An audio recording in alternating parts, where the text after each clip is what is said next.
Uh, Well, now we move to the next session. We're looking about to the topic of how we reinvent tourism, how we embrace the new digital world to communicate with the tourism markets, and some of the specific tourism campaigns that could be delivering the success story to Bosnia and Herzegovina.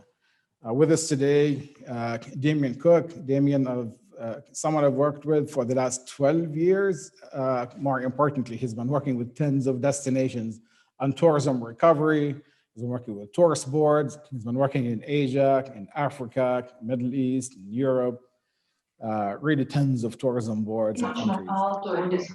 Damian leads digital transformation in a number of these destinations, but he's also a tourism marketing strategist. And Damian happens to come with a special passion for nature and adventure, and has been working even also with some of the nature parks in Africa and safaris and in other areas. With us also is the head of the tourism organization of Republika Srpska, Ms. Nada Jovanović, and she's been a wonderful partner also and supporter. She invited us to present to her conference and her colleagues from the tourism boards of all of Republika Srpska to their convention. It took place a few weeks ago, and we appreciate not just the opportunity to engage, but also learning about your plans, your aspirations, and how we could be supportive to your work and working in partnership with you in formulating the vision for the future and working together to implement it. And I would also like to recognize Mr. Mufik Muslić, the head of the Visit Sarajevo Tourism Board. It's a vibrant tourism organization. It's determined to lead recovery. We've heard Mr. Muslić speak about partnerships with the different tourism boards, not only in the Federation, but across the country. And I want to thank you also for being such a great partner in this journey so far. And we're only beginning. When I speak about a journey, we're really only taking the first step right now.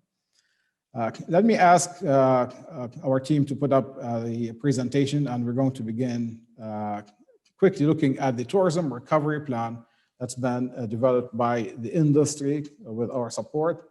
And then we'll take it to the tourist boards to discuss some of the specific campaign ideas.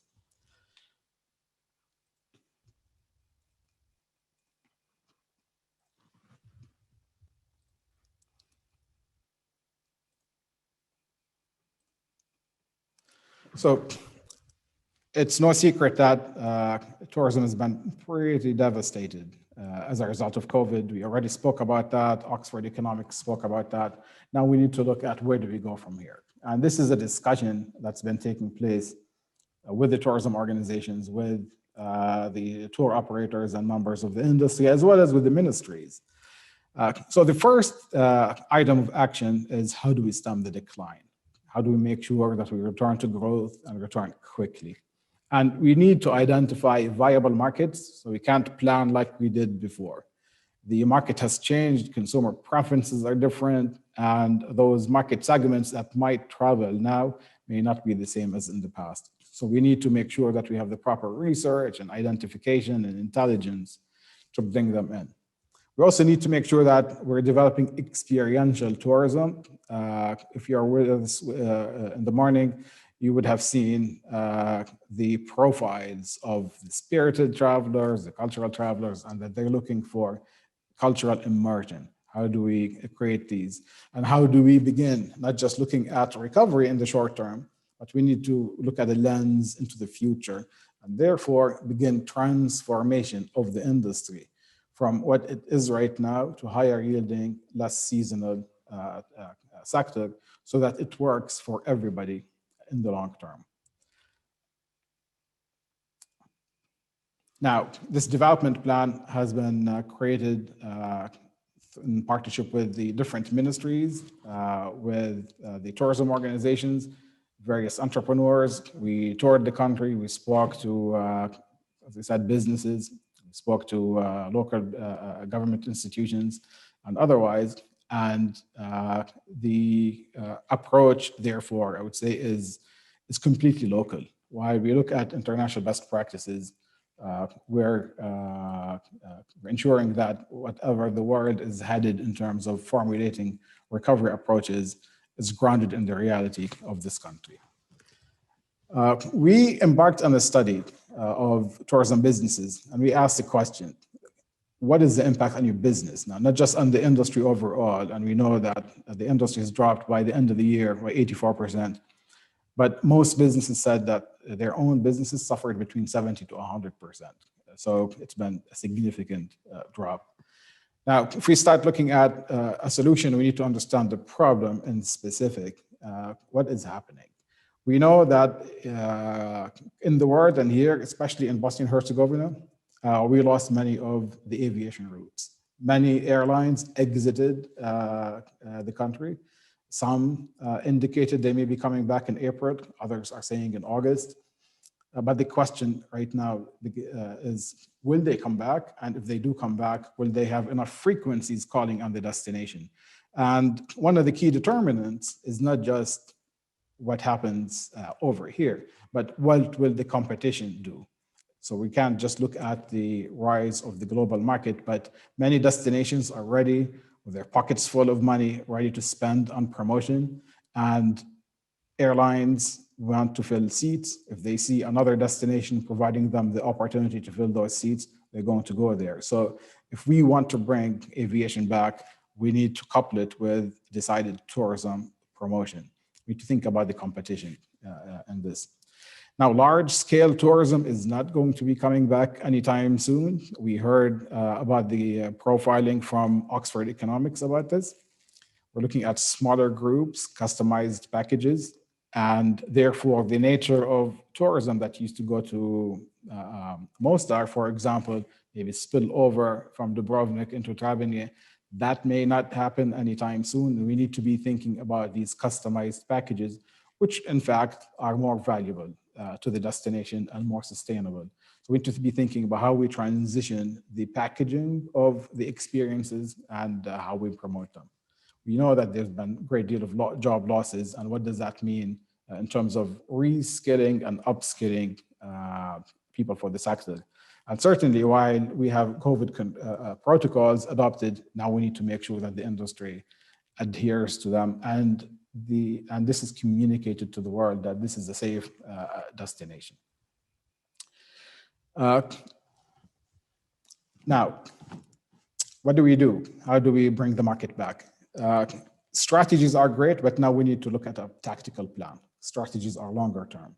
And the plan that has been developed by the sector with our assistance looks at a sales and communication approach. How do we go to those niche market segments and bring them in the short term? So we need a laser sharp focus on the work. And if we're going to succeed, it has to be done in partnership.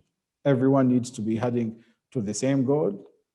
We might, as a team, operate differently, but we need to all be headed into the same direction. And this is where you see tours and Visit Sarajevo and many others acting toward the same recovery goal and everybody chipping in, contributing toward the same goal. Now, essentially this recovery plan you're going to hear more about in the next few minutes is premised on two areas. One is business to consumer, or destination to consumer. How do we reach these consumers? And this is largely digital. And then also business to business. How do we reach the tour operators and those distribution channels that will bring us the small groups, the niche groups that are going to appreciate that the offer that we have. Today, Damian is going to focus primarily on business to consumer. Tomorrow, Jack Delph will be focused for the most part on business to business, and he will be joined by our colleagues from the Ministries of Tourism in Brčko district, in the Republika Srpska, and in the Federation. All of this is important to be built on a platform that, again, not only looks at the short term, but in the long term and how we enhance yield. This is a great destination. It's at this point, it's a budget destination, but it doesn't have to stay this way. Because if we're going to gain into the future, we need to make sure that we raise the revenue that the destination is earning, so everyone would benefit and businesses would thrive, and that would entice investors to come in. Not only is a recovery plan the job of tourism boards, but all of you on the line have a role to play. Tour operators have a role to play, hoteliers have a role to play, and small and micro entrepreneurs in the villages have a role to play. It's the whole seamless value chain from creating the experience that the new market is demanding, to communicating it, and to selling it. Now, here's the current situation. If you were with us in the earlier session, we're looking at arrivals. 2.4 million foreign nights arrived, about 20% of them in the RS and 80% in the Federation. We did some research of international tour operators that are selling the Balkan region. 924 tours were planned for 2021, and only 7% of them feature Bosnia and Herzegovina in a prominent manner.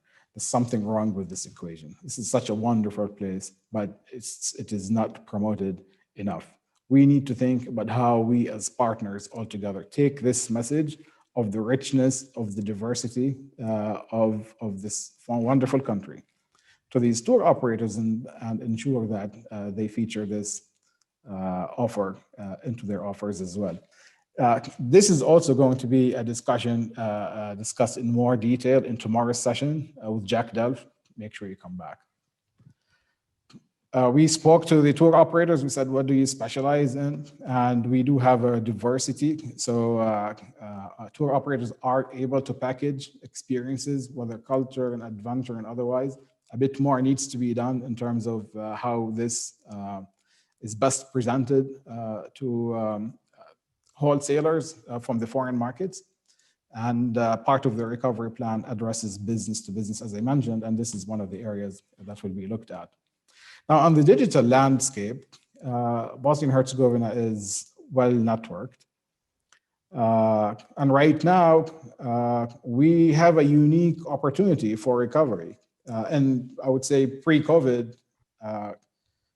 we had larger tourism boards dominating the digital landscape. And much of travel decisions are made online, searching, and more than half are being booked online. Right now, as a result of COVID, there has been a significant drop in booking. So if you take a look at this Google search volume on the right side of the screen, you see Croatia and Bosnia and Herzegovina are kind of the same. The question is, when the recovery comes back, are we going to stay where we are and Croatia then picks up much quicker, or can we come in quickly right now, call it a guerrilla campaign, as they say in the art and science of marketing, and come in and start establishing a foothold for ourselves, so that as Croatia promotes, as Slovenia promotes, as other destinations promote, we're also benefiting from starting almost at an equal footing at this point and start competing for these markets. Now, there are, of course, going to be key market segments that are going to appeal to this traveler that is willing to take travel experiences in the age of COVID and during the phase of recovery. And this will also be detailed in the recovery plan. We are going to make that available to you. It is already available for all of the tourist boards. They created it, but it is important that the entire sector would also have it. But it is important, again, that we bank on the assets and the strengths of Bosnia and Herzegovina: culture, nature, outdoors, adventure, and all of these packaged properly can be truly high yielding segments. Now, the immediate objectives is an actionable plan. We'll speak about that in a few seconds, and transitioning from recovery to a renewed growth of the entire market. We've looked into the plan, just this is to give you an idea of the level of detail that we want into. The idea is that we're looking at the immediate markets, the surrounding markets, and then we're in terms of overland markets that are reachable by road, and we're also looking at short haul markets. We recognize long haul markets by flight. It's going to take a while to come back. So let's look at those markets where they would resonate to our marketing message. Now, I would like to turn over to my colleague, Damian Cook, who will take us through the details, and he will introduce our friends and colleagues from the tourism organization of Republika Srpska and from the Visit Sarajevo Tourism Board. Damian, over to you.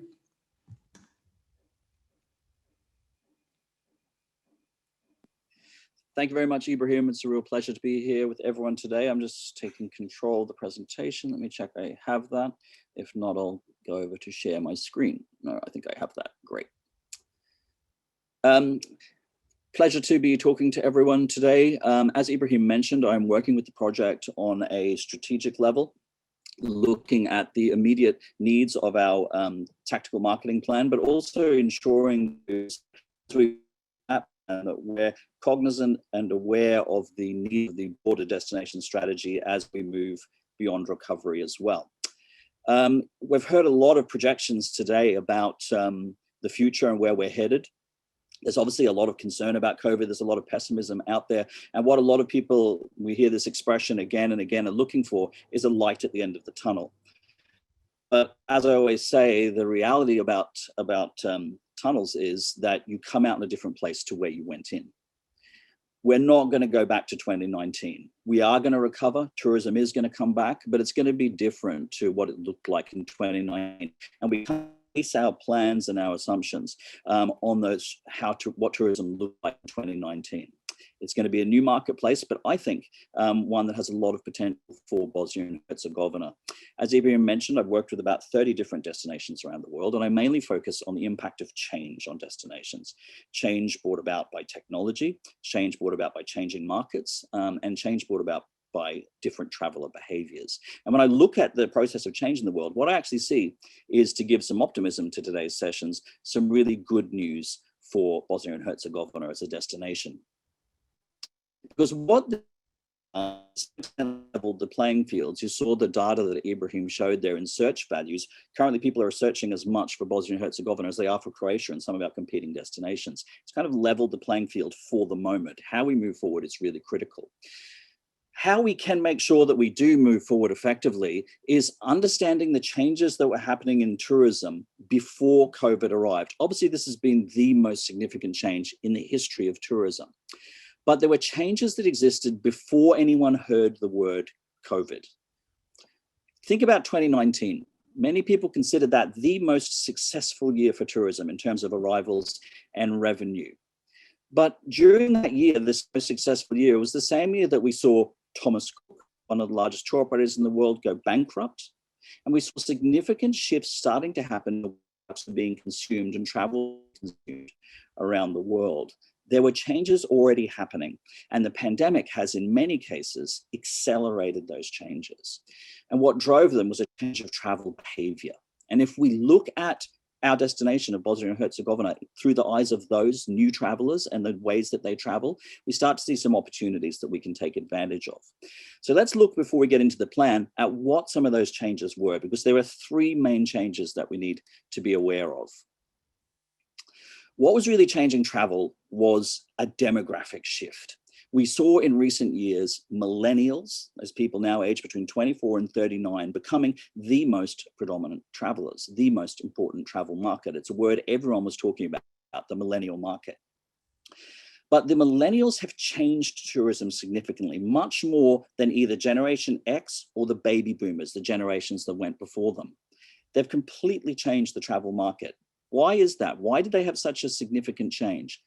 It's because this is the first generation that have grown up connected to the internet for most or all of their lives. Computers in their homes, computers in their schools, computers now constantly in their hands via mobile devices, and access to the internet. And what access to the internet gave them is choice, an unlimited world of choice. They could answer questions.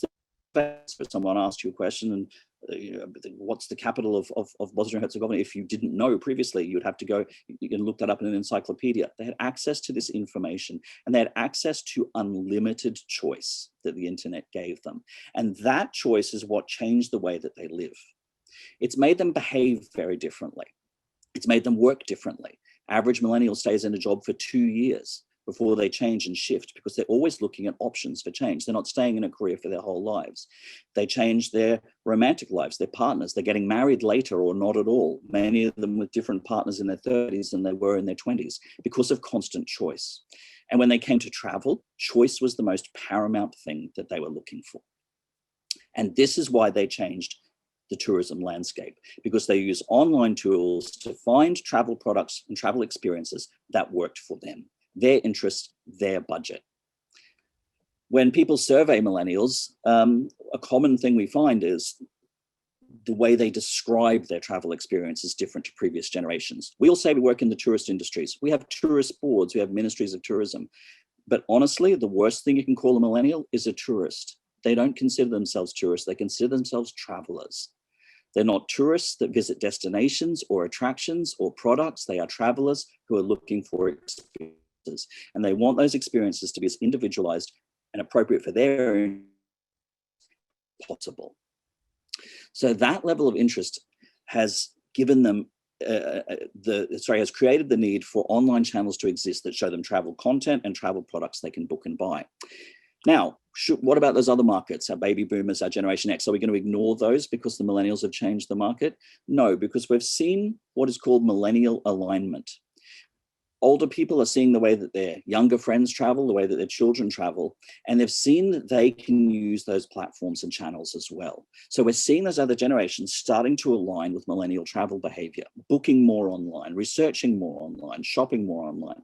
And the pandemic, with people being at home and connected to the internet more than ever before, has sped up this process. So this millennial behavior has changed the tourism landscape. And what we've seen, number two, emergence of experiential tourism, travelers looking for experiences, an individualized experience. And they're unlikely to find that in a group, because they're unlikely to find 20 or 50 people who share the exact same interests to them and are willing to travel together in the same way. And this is what's caused the breakdown of the mass market tourism business, the breakdown of those scale tour operators and those people that commoditize travel and made it a saleable commodity. So we've seen this millennials and millennial line travelers seeking experiences and finding ways online to research that and book that. And as they do this online and use online as the most important channel, we can track that behavior. And this has changed the way that destinations reach out to those travelers, because they have an online environment where they can see what people are interested in, where they're booking and what channels they're using, and map that. So we've seen a change in destination marketing. We used to talk about the US market, the China market, the German market, we've heard talked about today, or the UK market. But the reality is, if you're selling an outdoor hiking experience in Bosnia and Herzegovina, you're targeting hikers. And hikers exist in America, they exist in China, they exist in the UK. And you don't reach them through their nationality. You reach them through the Instagram accounts they follow, the Facebook content that they like, the YouTube channels that they watch. So we shift our targeting from countries to communities. And that really is what clever destination marketing is about, and is that approach that will help us in this new environment. So what we've seen is the breakdown of commoditized travel around the world, travel being sold as a commodity. These channels and these millennial travelers have broken down many systems. They have found alternatives to the mass market way of booking and buying travel. And if something doesn't work for them, they move away from it. So the aviation industry, which used to really control tourism through selling packaged travel, air plus accommodation, plus tours and managed experiences, we've seen a breakdown of that system, because they don't need to book their air travel that way. Through the rise of low-cost carriers, charter travel and other accessible airlines options, they've freed themselves out of that commoditized and packaged process. They no longer need to book an air and hotel combination anymore. We've seen alternatives start to appear in the hotel industry. Very few millennials would stay every meal in the hotel, where they drink every drink in the hotel, where they shop in a hotel gift shop.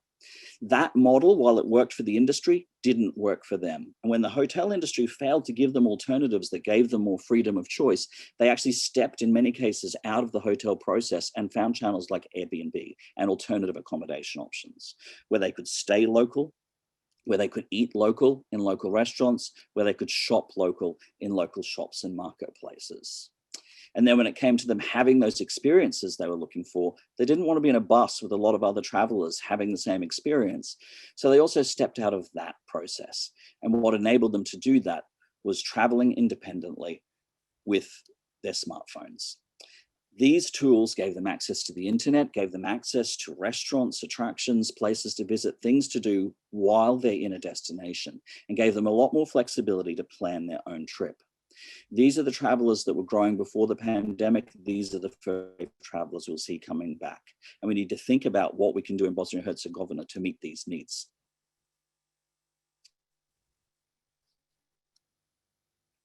Bit of a lag in my slides here. Sorry, guys. Okay. So we need to understand that we're now existing in a different marketplace. It's not just about putting out advertising and putting out marketing materials for people to respond to.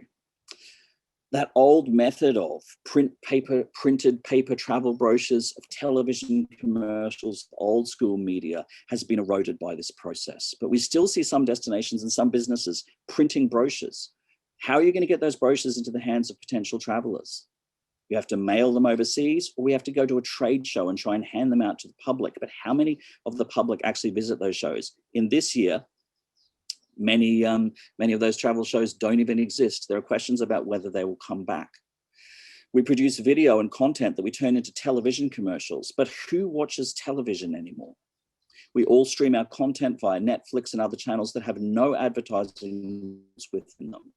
So we need to think about an entirely different marketing approach. People are being exposed to content about destinations online, on the internet, and increasingly via their phones. And that's what's inspiring them to travel.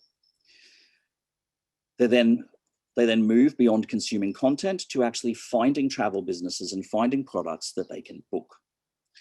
Online booking, they book, buy, and pay travel to the destination as visitors. And that used to be the end of marketing once we got people to actually arrive and visit the destination. But the reality is that it now moves beyond just that visit. When they do visit and they have those experiences, what happens next is even more important. Open presentation, it's about people sharing those experiences. Sharing is extremely important, and they share those travel experiences via social media. So it is that content, people sharing their travel experience, photo, videos, content they're posting as they travel. And it's that content more than any advertising or television or brochures that is reaching other potential travelers and inspiring them to travel as well. So this is the basic cycle we're looking at in travel marketing. That plan for Bosnia and Herzegovina, our recovery plan, we're extending that cycle out to look at each step of that process, from becoming aware of the destination to putting it onto a bucket list or a dream list, considering it against competing destinations, developing a mental picture or an internal movie of what a trip would look like and starting to see where they would stay and what they would do and how they would do that, through to reaching suppliers on the ground and booking and buying, and then how we get access to their social media content while they travel. Their Facebook posts, their Instagram photos, their reviews they write after they travel, and make that part of our marketing mix. So we're developing quite a complex map or path to purchase model, which this recovery plan will be based around, to make sure that we guide people through this process. So we'll move through each step of the funnel, and the campaigns that we've developed, and I'll give you a short overview of some of those shortly, are about the different phases of this path to purchase and getting them to visit the destination. We need to make sure that we protect pricing as well. One of the real dangers as destinations are now looking towards recovery is the risk of price dumping. People think the easiest way to get travelers back once the borders open and once travel resumes is to be as cheap as possible and drop prices to try and get travelers back. That can be extremely dangerous. It's very easy to drop prices. It's much harder to raise them again and get them back up again. So we need to make sure that we protect pricing and protect value of the product as we move towards recovery.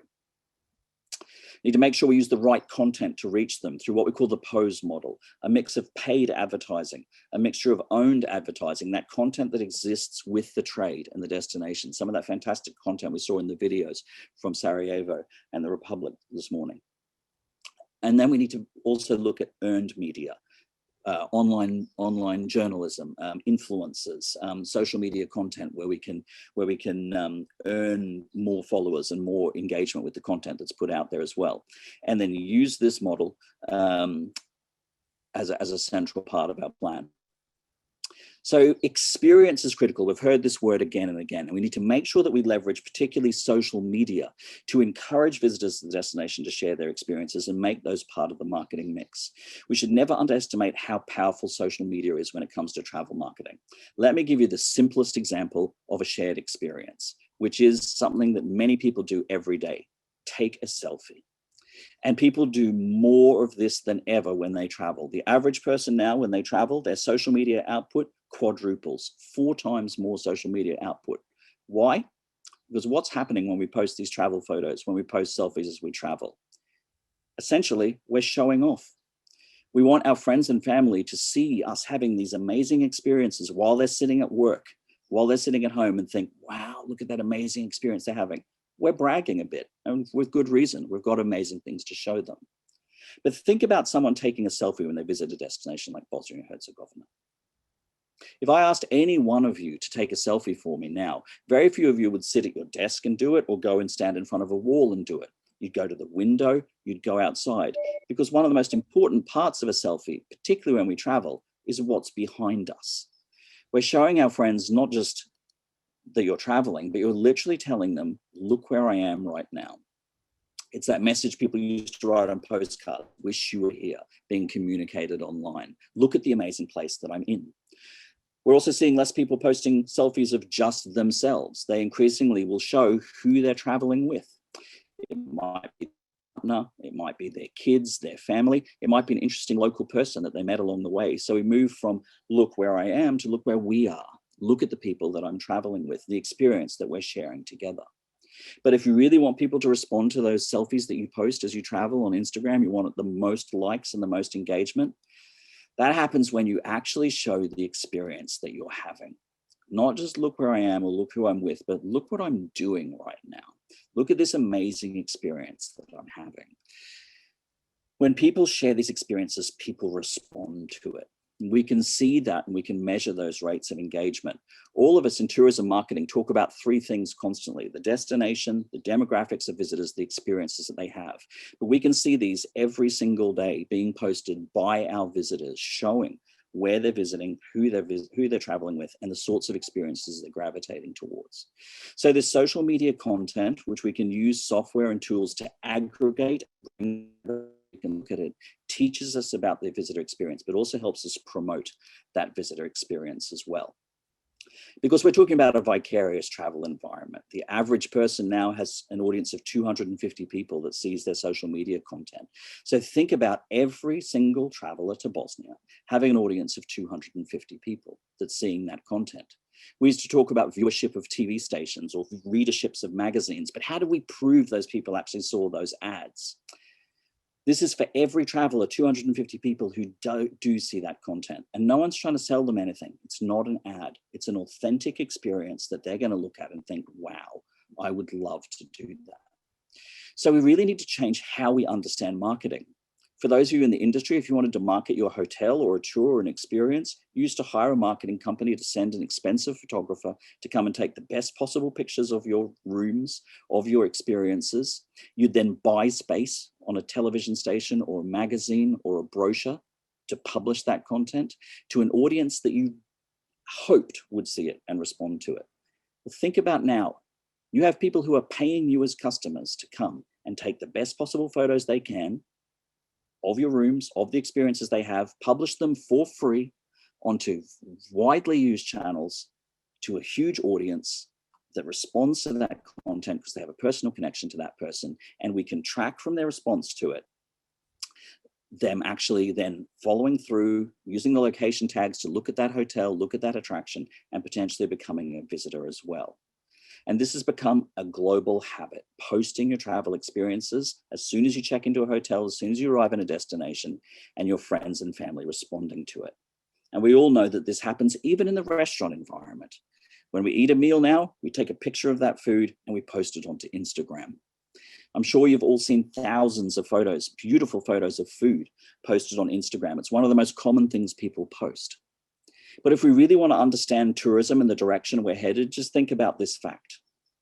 I've seen thousands of those food photos posted on Instagram, beautiful plates of food, beautiful meals, beautiful cuisine being shown on social media. But what I never see on Instagram, and I'm sure you're the same, I never ever see pictures of a buffet.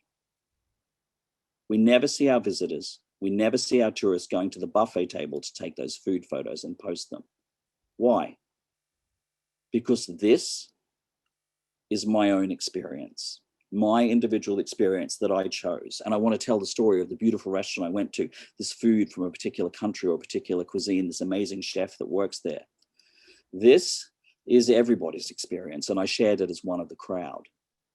We see from this the need to share those individual experiences and how much people value the experiences they have. And we need to make that focus on experience a fundamental of the way we market Bosnia and Herzegovina, which has incredible experiences and incredible food, as we all know, and make sure that we're making this focus on experience a central part of our way forward. Because travelers are seeking experiences, not brands. Millennial travelers couldn't care less if it's a Four Seasons hotel or a Marriott or a Holiday Inn. It's about the experience that they have. That's where they place their value, and that's what they're looking for. They're looking for that unique, amazing, shareable experience, much more than any brand or any organized travel, overly organized travel experience. So we need to move through as we move forward with training and development in the destination to looking towards what we call experience design, trying to make these experiences as active and transformational as possible, moving from just seeing something and taking a photo of it to being in a place and getting a sense of that place, learning about the history, learning about the culture, meeting local people, to doing things and active travel, walking tours, hiking, visits to cooking schools, visits to local homes. And through that process, learning something, coming away a different person from when you had that experience. These experiences around the world are the ones that we see people gravitating towards: active learning and transformational experiences. The other thing we need to consider, particularly as we look at the new markets that are coming back, is how people book these experiences, how they research them and how they access them, because this is another area where we've seen major change in recent years. Travelers are now seeking those active experiences that can be done as an individual, a couple, or a small group. We're seeing a decline in people booking them in advance. This is active travel experiences pre-pandemic, the way they're being booked. And as you can see, it ranges from a month before they arrive in the destination forward through a week down to a few days. But pre-pandemic, 20% of those activities and experiences were being booked on the same day of service. That shows these independent travelers arriving with their smartphone in hand, getting up in the morning and saying, what shall we do today? And finding experiences and booking them. This is actually the area where we've seen the most growth in travel technology in recent years, investment into third-party applications where people can list and book and buy travel experiences. And tourist boards are learning increasingly to show as much of this inventory to visitors as possible and make it accessible. I'll give you an example from one of the destinations that I've worked with in Australia. I know how spectacular the rivers are in Bosnia and Herzegovina. It's one of the things that's impressed me the most traveling around the country are your beautiful waterways and rivers. And we know how many experiences can be connected to a single. This is from the city of Brisbane in Australia, who have a simple tool called River Life, where when someone arrives, they can immediately go online on their phone and find activities to do on the river that day or in the next few days while they're there. And that could be hiring kayaks or equipment, but also tours. And they can immediately see a range of tours, all of them immediately bookable that day or the next day to explore the river. It's like kayaking combined with wine tasting and food of local food to try. Choose the time of day and the day that you want to do it. You're given an immediate big button price that you can select, all the information that you need. And if that tour is not for you, other options you can immediately find and book. This is becoming extremely commonplace. We need to look at getting as many experiences as we can in Bosnia and Herzegovina online and accessible via these sorts of tools and these sorts of applications and promoting those. So we need a plan for the destination that addresses these new markets that can and will travel, reaches them in their online space, uses content that's authentic, engaging, and connected to those products, and make sure we deliver the right types of experiences to the right sorts of people who want to experience.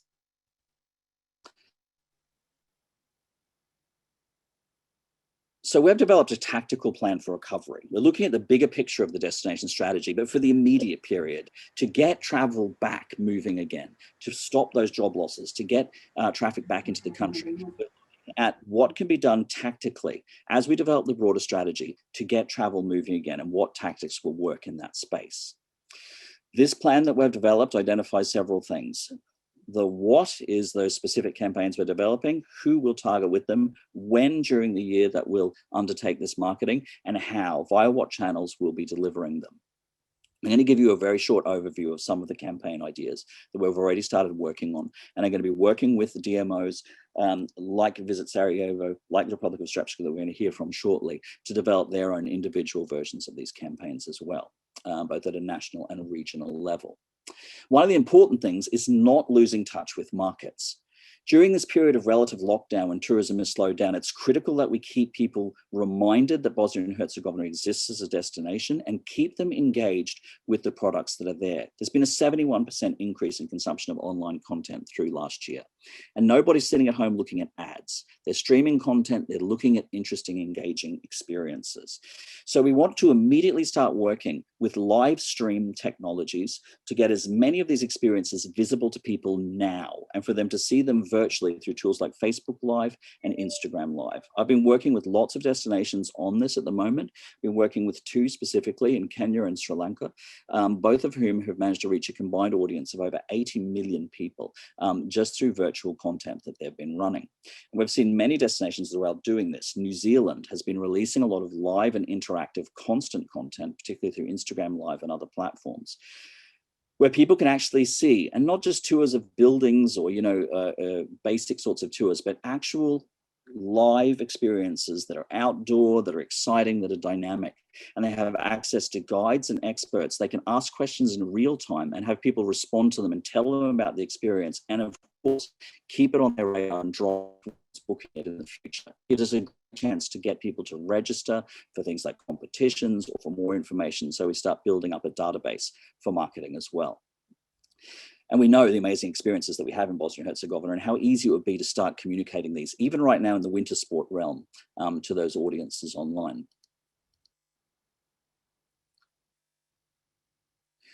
So obviously our main priority initially when it comes to these tactics is focusing on the domestic market. At the moment, 60% of tourism in Bosnia and Herzegovina is domestic, and domestic is where everybody is focused. But even as we move towards recovery, we should try and retain that domestic market. It's extremely important. One of the easiest ways to do this is to start encouraging more people within the country to start exploring the country. Now that's already happening. We've seen voucher campaigns and other great incentives for people to travel. We should try and make it as easy as possible. One of the resources we can use to do that is creating an online marketplace for domestic travel where special domestic offers can be contributed from the industry, accessed from the industry, and then use the platforms of our regional DMOs to actually show those to local people, particularly those short-term and last-minute bookings where special offers can be promoted them by tool, Instagram support small business facility, or Facebook offers to get those special offers in front of potential domestic travelers. Sorry, a bit of a lag on my controls here. Oops, sorry, I need to go back there. So moving beyond domestic, we can look at our regional markets. So those countries that border Bosnia and Herzegovina are obviously potential markets for us, and they'll be the first accessible travelers now and as those borders open as well. So we need to look at getting experiences bookable to the region as well. Many people, when they're thinking about where they're going to travel now, and we'll see this through come online and become accessible, is that for many, the question is no longer where should I travel, but how do I travel? Which countries can I access, and which destinations are the easy ones for them to access? That's really important information, particularly for those potential cross-border travelers that we have. As they start to look at what's practical for them to travel and what's available, one of the most logical ways they'll do that is in their car. Ease of travel is extremely important now. A TripAdvisor survey undertaken in July 2020 showed that the travelers are now 218% more interested in taking simple, relaxing travels, such as a road trip. 2/3 of people that they surveyed said that they're planning for their next trip to be car-based or a road trip. 80% of them want to take a road trip to somewhere in nature. They don't want to visit cities that are crowded. They want to actually explore natural areas. Think of the potential in Bosnia and Herzegovina to do exactly that. And 81% of them want to do it to visit family and friends. Again, huge potential in the region for that. So we need to give them tools by which they can do this and encourage people to self-drive more. We're seeing an increase, particularly in Europe, of people doing this, but also investing in things like RVs, caravans, and camping equipment so they can car camp and visit national parks, as opposed to long driving to these locations. And there's huge potential in Bosnia and Herzegovina for that. And the logical tool for them is navigation tools. Most people now, when they drive, are used to using GPS facilities and apps to do this. So we're recommending the development of driving apps for people to build their itineraries and explore Bosnia and Herzegovina that are linked into accommodative activity options that they can access as they're driving around via their navigation and mapping tools. We can also market that cooperatively through partners like fuel stations and gas stations that are present in several of the neighboring countries. And there's several brands that already exist that could be great partners for marketing the destination via cooperative marketing, because those people, all those self-driving tourists, obviously need fuel to travel, and that's a logical touch point for them to encourage them to download the app. As we move into recovery and away from just domestic and regional and start looking at the international markets, we need to look at what the first booking channels to come back online will be, and look at aviation and online travel agency partners as well. And make sure that we're working with those partners to get bookable inventory out and accessible to the markets as they open up, both for people to book air travel and also to book accommodation combined with air travel via those online travel agencies. So we have identified which airlines currently are accessible for marketing partnerships, which ones can be developed through an aviation partnership strategy, and the same with those online travel agencies as well, and looking at how people are booking travel. Sorry, guys, I'm really having trouble even seeing these arrows. So we need to make sure that as we build campaigns to do this, that we keep experience paramount and make sure that we do these digitally. I want to give you an example from another destination I worked with. It's actually where I live and am based in Kenya in East Africa, of how we worked with an online travel agency to drive an experience-based marketing campaign. This was with Expedia, one of our main partners for booking, an online travel agency. And we looked at how experience can be communicated through social media to actually get more people to book in Kenya, but also to see options in the destination. A tool that many of you may use or know that are used on Instagram is the Instagram story facility.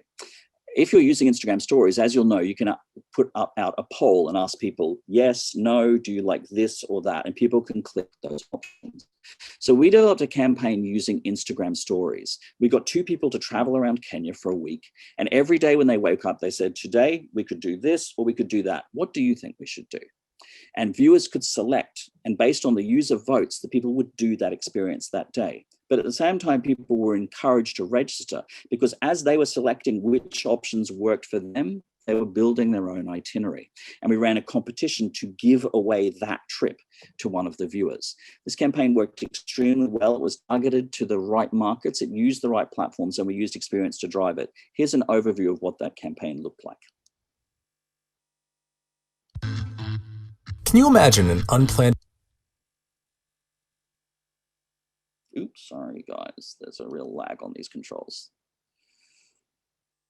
Try that again.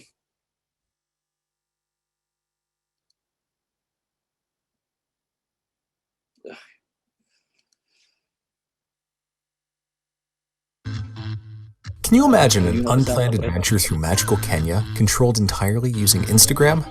In a country so rich in natural beauty and cultural diversity, Expedia and the Kenya Tourism Board wanted to showcase some of the best experiences in a unique way. Our travel experts, How Far From Home, I'm Chanel. And I'm Steve-O, went on a spontaneous 5-day journey across the country and let their community drive the action. Each day, they posted an Insta story poll, giving their community the power to choose which experience they should do next. We are going on a balloon safari. From meeting baby elephants and dancing with a Maasai to watching the sunrise in a hot air balloon, this user-driven campaign allowed the influencers to showcase the ultimate Kenyan itinerary, designed entirely by the voting community. The campaign came to life with an eye-catching microsite, housing all the featured experiences, bookable Expedia products, and an incentivizing competition to win a trip to Kenya. Traffic was sent from the influencers' social media channels and banners we placed on relevant websites, targeted directly at 5 markets: the US, Canada, Australia, the UK, and South Africa. We received over 2 million impressions and 90,000 unique visitors on the microsite, resulting in over 15,000 competition entries, and in the end, one very happy winner, who'll be looking to see if she can Kenya too.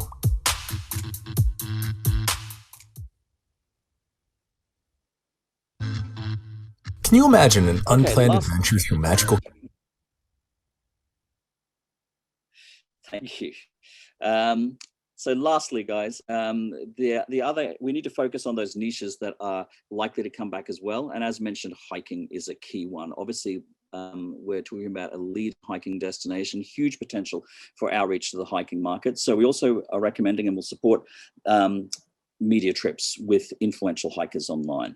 Hiking is a very active social media community, and we can recommend high-profile hikers that we can get out onto the trails once they become accessible to start driving hiking content through social media as well.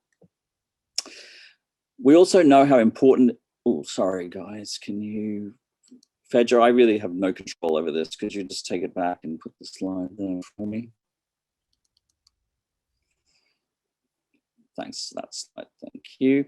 We're also aware of the needs of the local industry to be able to be partnered on this through the partnerships that we're recommending be created. We want to make sure that we provide training, just into the business side of tourism, but also into content production and storytelling as well, to start to share these sorts of experiences online and work with filmmakers and storytellers to get training, particularly in the hiking and adventure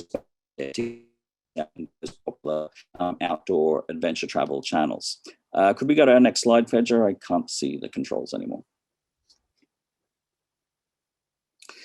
So training will be a critical part of this, and we'll be looking at the skills that are needed, the resources that are needed to achieve this via a series of training events. Our next slide, please.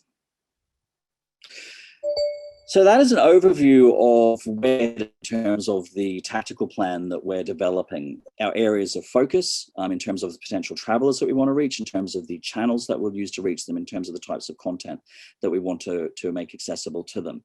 But the good news is that we're already starting to see both businesses in Bosnia and Herzegovina and our regional DMOs, tourist boards and tourism authorities and associations starting to move in this direction. And there's lots of great content and lots of people that are aware of these changes that are happening and already starting to move into this space.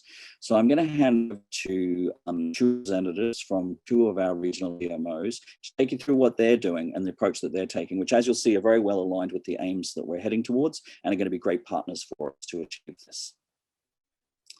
So I think, Fedra, where are we starting with Visit Sarajevo, correct? There we go. So I'm going to, Ibrahim, did you want to come in to introduce the speakers, or would you like me to do it? I did make an introduction at the beginning. We have Mr. Mufik Muslić with us on the screen right now. And I want to thank him again for being such a great leader and partner in this effort. He'll share some vision from Visit Sarajevo with us. Thank you so much. I will turn it over to you, Mr. Mufik. Hvala vam. Dozvolite mi, Thank you. poštovane dame Dear ladies and gentlemen, Your Excellencies, Mr. Ambassador Nelson, Ms. Nancy, distinguished colleagues from the tourism industry in Bosnia and Herzegovina, the region, and the whole world, I'd like to greet you on behalf of 17,560 members, legal and physical persons of the tourism community, Tourism Board of Sarajevo, and on behalf of the Tourism Board of Sarajevo, I wish us all successful work. The Tourism Board of Sarajevo Canton wishes to all tourists and citizens of the world to, in 2021 and all years to come, be able to travel freely, because without the freedom of movement, there is no tourism. Allow me also to use the opportunity to thank my distinguished friend and colleague, Ibrahim, and his associates on behalf of the Tourism Board and my own name, because we had the great pleasure working with him since September towards preparations and implementation of the tactical recovery plan. It's been a great honor and pleasure for us to be able to finish two things since the beginning of our cooperation. First, to confirm to ourselves that we are moving in the right directions, that we are working to get out of this crisis caused by the COVID and this difficult situation in tourism in Sarajevo, Canton, the Federation, and Bosnia as a whole. We were very happy to have the opportunity to learn about international experiences from Ibrahim and his associates, and to identify our joint objectives and joint commitment. When one talks about Bosnia and Herzegovina and tourism boards and organizations in Bosnia and Herzegovina, in addition to everything that we had the opportunity to hear so far,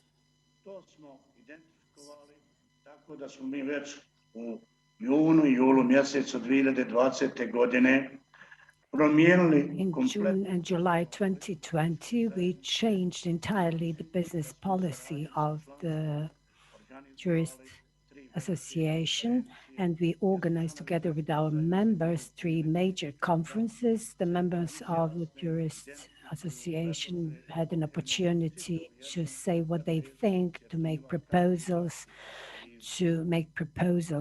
in terms of overcoming the crisis.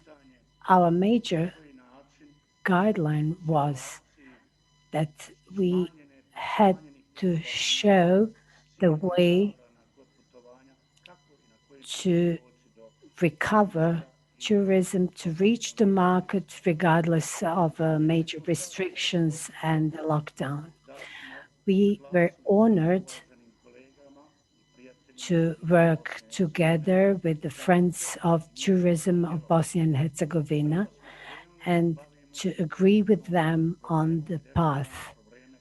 First of all, we had to address the problems of human capacities in the Tourist Board of Tourist Association of the Canton Sarajevo. We have to say that we had a major lack of professional staff and employees, and we had to fill in these positions in order to be able to engage in this effort. The next problem we had to address was the technical equipment of the Tourist Association, the software and hardware we have available in order to pursue the policy which we agreed was the only appropriate policy for the future of the tourism. I will not speak at length about the Tourist Association of the Canton of Sarajevo. You all know about it. It is the major organization. It is a complex system. However, this obliges us that we must be a leading partner, we must be innovative, we must be an example for others and we must make a major contribution to the cooperation of tourist organizations in Bosnia and Herzegovina, common plans, common activities, because Bosnia and Herzegovina is a relatively small country, a relatively small market. We can give ourselves a credit that we used the knowledge and skills and experience of the team led by Ms. Ibrahim, and we together worked on development of a plan. We published procurement procedures in various sectors and to purchase new applications, new equipment, and we are still engaged in this major project. We are now waiting for digitalization of all museums in the canton of Sarajevo, and for the start, this will be 26 institutions. In parallel, together with this great team with huge experience, with huge knowledge, we started to collect video contents and other photographs that we need for promotion. We are happy to say that we started restructuring the cantonal association and the different staffing scheme. We identified clearly the job description for every position in order to be able to cope with all the obligations and in order to be able to attain all the goals and objectives that we set. You can see on the screen now some digitalized maps of the canton of Sarajevo, since we are also in consultations with our colleagues from the Federation. To this end, we know that our colleagues from RS already produced a detailed digital map of Republika Srpska. We will do so very soon. We do need digital maps of tourism offer of Bosnia and Herzegovina, which will be available in all forms and online.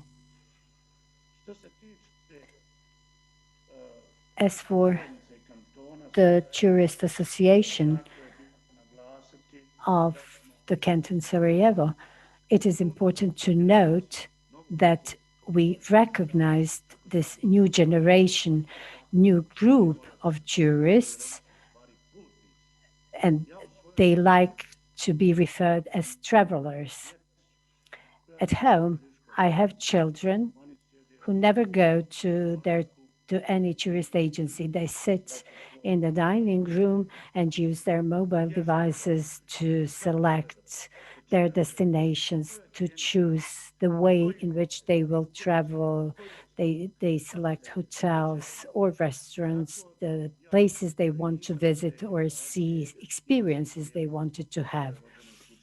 So I have direct experience with this new generation at my own home, and the Tourist Association of the Canton of Sarajevo and the Tourist Board of the Federation and all tourist agencies of Bosnia and Herzegovina should try and seek to adapt to this new generation. The crisis is also a chance. We will not be broken by the crisis. We will use good arguments, good practices, and experience available globally and internationally and regionally.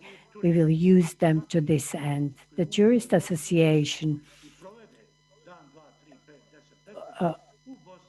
committed that every traveler, every tourist who spent some time in Bosnia and Herzegovina will go back home happy and will become an ambassador of tourism potentials in Bosnia and Herzegovina. We will remain available, and we are extremely happy to be part of this project, and we will not give up until we attain all the goals. The Tourist Association of the Cantons of Sarajevo once again greets its extends regards and credit to the members of the USA team and all of you who are listening to us. We don't have time to inform you in detail of all our plans, but in general terms, we do everything what the colleagues described in the previous presentation. Once again, we'll stick together with all of you, and we will do everything in our own domain to achieve the goals that we set. Once again, stay happy, stay healthy, and let's seek to achieve the goals as soon as possible. Thank you very much. Thank you. Thank you so much for your kind words, Hvala for vam your na tim partnership. divnim riječima, na vašem We partnerskom appreciate odnosu. the great dynamic of working together. Ms. Nada, it's been wonderful working with you. I first met you in February when you really helped us with understanding the challenges that were at the time before COVID hit, and you've been generous with your time and your vision, you and your team at the tourism organization of Republika Srpska. And I have to say, you have such a vibrant team, vibrant organization. I love to wake up every morning to your social media feed. There's always something interesting there. What a wonderful organization you're leading. And of course, you took leadership in devising a plan for the future. We've been working with you and your colleagues from tours as well, from the other local organizations. And would love to hear from you now and your vision for the future. And I know we have slides for you. Let's put up the slides, please.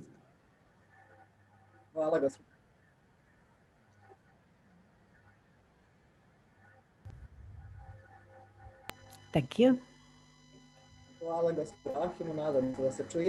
Thank you. I hope you can hear me well, because we've had some minor technical problems. First of all, may I welcome all the participants of today's forum, and may I thank Mr. Ibrahim and his USAID team for all the efforts and cooperation during the previous period, and which hopefully brought us to the starting point to our efforts to achieve the goals.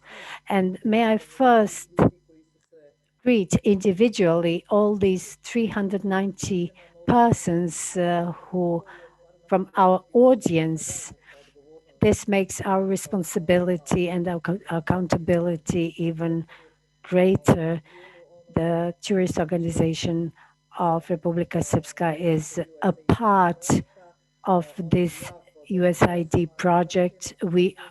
And our audience is following us, and they are expecting us to deliver, and we will really make an effort to do so. What I should also note, the team led by Mr. Ibrahim, together with us, showed that it was possible to achieve the goals that we set. And I hope that, Mr. David's presentation encouraged us actually and showed us that it's possible to show and display much more optimism than we had before. Of course, we did not have previous information that we received today. It is also important to note that the tourist organization of Republika Srpska also invited you to attend the meeting of our steering board, and the Minister Gašić in her presentation showed, the interpreter lost Ms. Nada for a while. She showed and explained that this is an industry which contributes largely to the overall revenue of Bosnia and Herzegovina. and the Republika Srpska, of course. Whatever we do and what we planned for the future period is a follow-up on a campaign what we started in 2019. In 2019, we understood that we need to change because and in 2020 we prepared a campaign. We also changed and updated and opened new accounts on social media, including Facebook and Instagram and Twitter. And we also produced 3 short movies or videos for the purpose of this campaign, focusing on gastronomy, on beautiful places people can visit in Republika Srpska. I hope that you will see the slide with the statistics which shows the decline of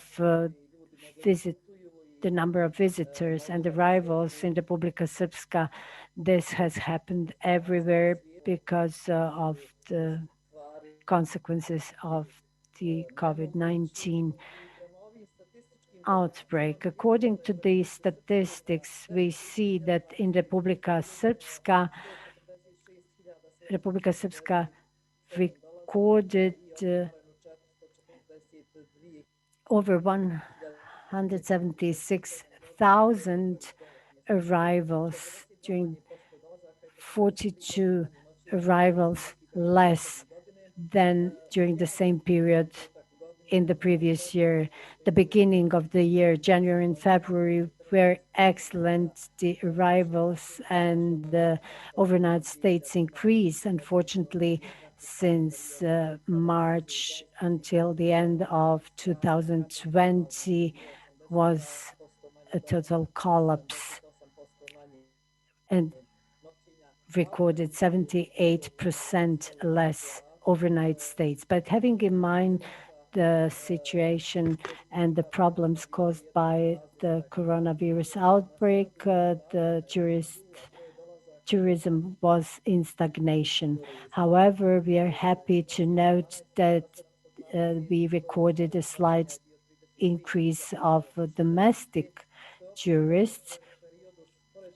Again, the number is smaller as compared to the last year, but it is much better than the average during the corona period. The trend of increase continued in August, and the domestic arrivals increased by 33% and overnight stays by 24.4%. In September, the number of domestic arrivals remained the same as in 2019. Please, slide 3. Let me show the private accommodation, and there is a greater demand for this private accommodation. We are the destination for active experience or green concepts. This is the reason for foreign tourists to come to our country.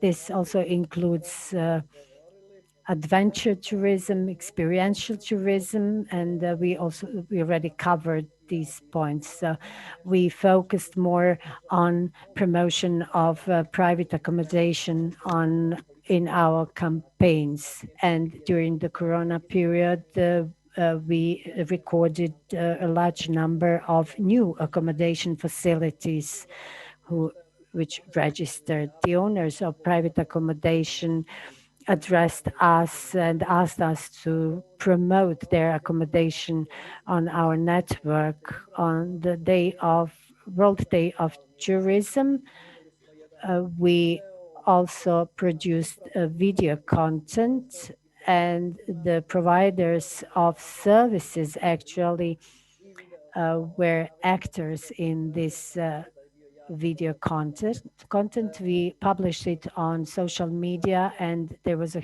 great response to this video.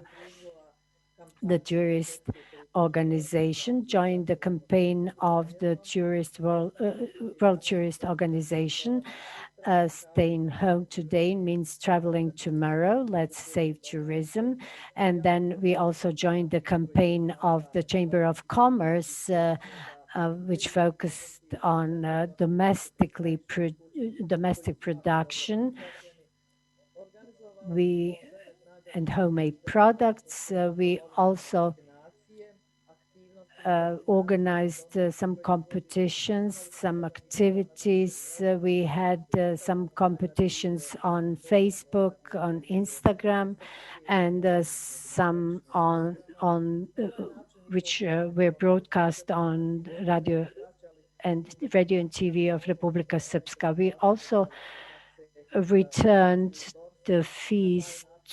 some fees to the tourist operators and accommodations, and we organize free of charge tourist guided tours, and that was an opportunity for our guides who lost their job during the corona crisis to earn something. In Trebinje and Banja Luka, we also organized some campaigns. In Banja Luka, we promoted 6 entirely new tourism products, 6 new tours, and we also promoted some picnic spots, some swimming spots, some eco households, and let me use this opportunity to mention one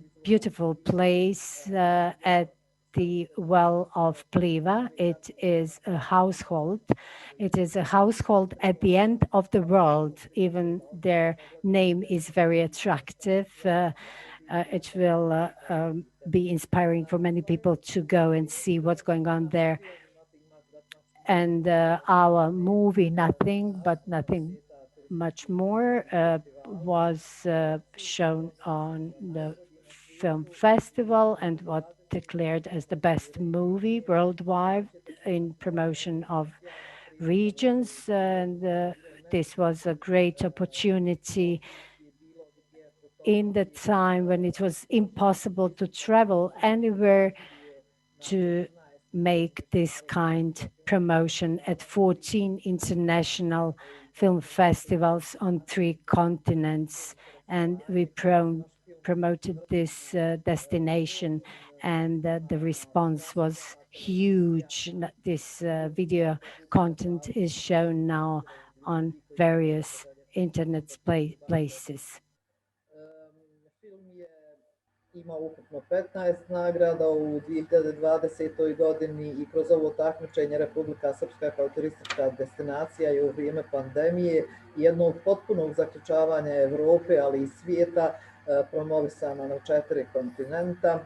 U toku takmičenja organizovano je i online glasanje pratilaca za koje smo imali plaćenu reklamu. Posta za glasanje vidjelo oko 50.000 ljudi iz regije, a bilo je preko... Voting was heard by over 10,000 people from the region. According to the statistics, during the online voting, our video ended up at the 7th place. The followers from 139 countries have voted. And on the average, they watched 66% of the video. And there were over 81,000 votes in total. And for 2021, we hope to see the continued trend of growth of domestic tourists. And this will also be helped by the extension of the voucher program, which is the government's measure to subsidize travel. And it has been extended until June 2021, with the possibility of extending it even further. And we hope that with the improvement of the epidemiological situations and vaccination, that the travel conditions would be more relaxed, and we hope more travelers from the region for the start, and then as the year proceeds, from the rest of the world. In 2021, we will continue with both online and offline promotion, focusing on the domestic market and neighboring countries. And we hope that with the suppression of the pandemic and with the relaxed measures, we'll be able to use some new ways thanks to the USAID and their project. Actually, we have started already a training program in digital marketing, and we hope that thanks to these new knowledge, we'll be able to reach a lot more target audiences. In 2019, we had most of the international tourists ever. Out of the arrivals and overnight stays, we were 54% of the international tourists from Benelux, Germany, Austria, Italy, Russia, China, Korea. But only in Trebinje was visited by tourists from 130 countries in the world. So there is a much broader range of tourists coming from different countries. And we hope, thanks to all the activities that we are very well familiar with, and with our work with the USAID, we'll be able to reach the appropriate audiences and markets in the years to come. Thank you. This would be all from me. I hope this discussion will develop much further and we'll have opportunity to contribute more. Thank you. Thank you. Thank you again. Again, congratulations on the great work you're doing. And we certainly look forward to continuing this partnership. Damian, we heard from Visit Sarajevo, we heard from tours, we spoke about the recovery plan. We do need to move in phases. Let's discuss the phases now and how we move forward in a methodical manner that takes us from recovery into growth.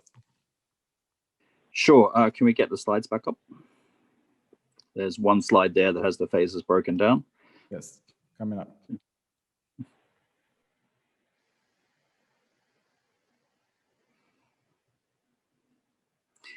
While they're doing that, I'll just explain that we obviously need to phase this strategically. We need to look at the viable markets when it comes to their ability and propensity to travel, starting with the domestic focus, as I said, while still using content to engage with those potential international markets and making sure we target that to the potential markets that will be the first to travel as well. And then have a contingency-based plan that as we do look at the rates of vaccination, we do look at the rates of border opening, that we are ready to move through each phase. So right now we're in a planning stage. We have presented a draft plan, which has been circulated. We've gotten great feedback from that. We're now working with each of the regions to start to develop their own versions of that plan and how it will work for them.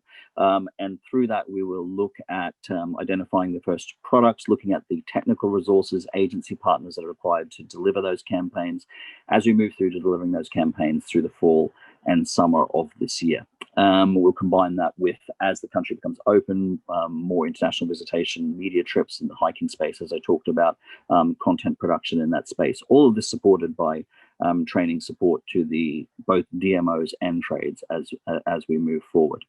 And then as we undertake these tactics, we'll obviously be using tracking tools, which are critical, and listening tools to measure the response to all the content we put out there and these campaigns, and use that to inform the campaigns as we move forward through an adaptive marketing process, develop a broader destination marketing campaign for the whole destination that's informed by the responses and reactions we've seen. So we see the markets that are responding, we see the travel that's being booked, and make sure that we drive more of that, and also support other areas of development that are needed to achieve that.